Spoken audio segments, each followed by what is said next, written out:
Ladies and gentlemen, welcome back to the channel. So today I have a beautiful example behind me. This is the McLaren F1 Chassis number 29, and this is the 25th example that was produced off the McLaren floor in England.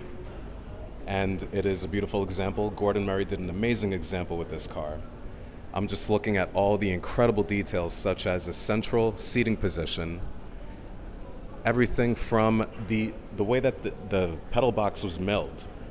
Just a beautiful example of how incredible the leather workmanship, the Alcantara, all these things that in period were state of the art, including the iconic dihedral doors. Right now I am on York Avenue at Sotheby's because this car is going to go up for auction. Well, it is up for auction right now, and the auction is going to end in exactly one day.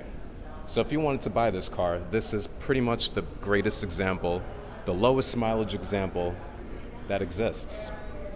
Well, I know that there's a yellow one that was never driven, but this is your best bet right here because this happens to be one of the better examples in the world. And I could just stare at this car all day long. Unfortunately, this facility, the Sotheby's auction house at 1443 York Avenue, is going to be closing soon. But let me tell you a few details about this car. Gordon Murray created this, and this was at a time when Gordon Murray was working for McLaren. He was working with Ayrton Senna on developing some of the greatest downforce cars that ever came from the McLaren Formula One factory, and they were working with Honda. Honda was supposed to have developed this engine. Unfortunately, they could not. But what ended up happening was BMW developed the S70 with this platform. Yes, the S70 engine that you could find in an 850 CSI or a 750 IL.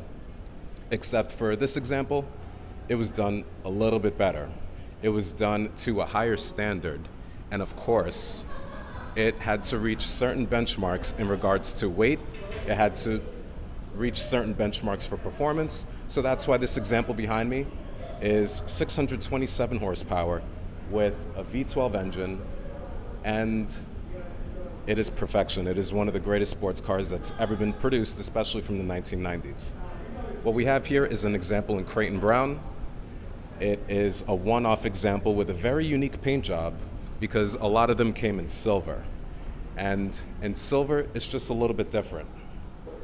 This example is just absolute perfection. And I keep saying that, but it is. The engine bay is lined in gold. And that is to protect the carbon fiber around the engine bay because the heat that the engine is producing from its mid-engine platform would melt the carbon fiber. So what we have here is it was produced at a time when they just wanted to beat Ferrari.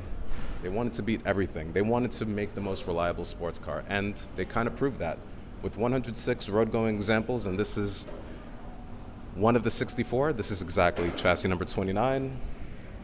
This is the example to get.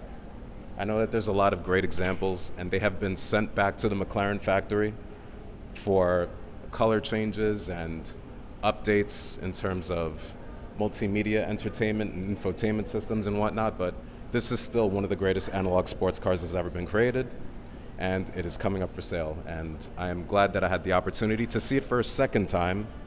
One of the coolest things about it is I've gotten to speak with some of the owners. I've spoken with Wyclef Jean when I was at Amelia Island, and that was an amazing opportunity to really have a conversation with him about this car. And this was at a time when this car was only worth about $1.4 million.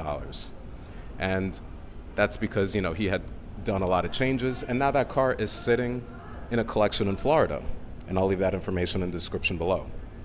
But in having spoken to the owners in the past of what these cars meant and what they meant in the period, you can come up with new cars. You can come up with the T50. I know Gordon Murray's created new cars and developed new cars with Cosworth, but to me, this is the example of a car that I think is the best in the world. And I got to see this car at the bridge, and seeing another example in a different color. This is the second one I've ever seen. It's actually kind of cool. Actually, it's not the second one I've ever seen, but it's the second one that I've seen this close, because I saw quite a few of them at Amelia Island in 2023. But yeah, this is a great car, and I'm glad I had the opportunity to see it. Make sure you register to bid if you cannot, because, I mean, I don't know. I don't know who can afford this car, but it's a great one. And it looks even better in person, especially that carbon fiber all over the place. This was the first of its kind. Thank you for watching, and I'll talk to you later. Subscribe and comment down below. What are your thoughts on this? Take care, guys. My arm literally got tired from holding up the phone, but I'm just going to zoom in on some of the details. Look at the double stitch French seam stitches around the perimeter of the cabin. These seats are just perfection. This is the original seat. And the beautiful thing about this is a person who's my height at 6'5", because Gordon Murray was also tall. He was 6'5" as well. Someone who's my height can fit perfectly and comfortably in this car. And the switch gear is simple. It's like a rifle bolt action from what I hear. No airbags because, you know, how often do you need them when you have a carbon fiber monocoque chassis?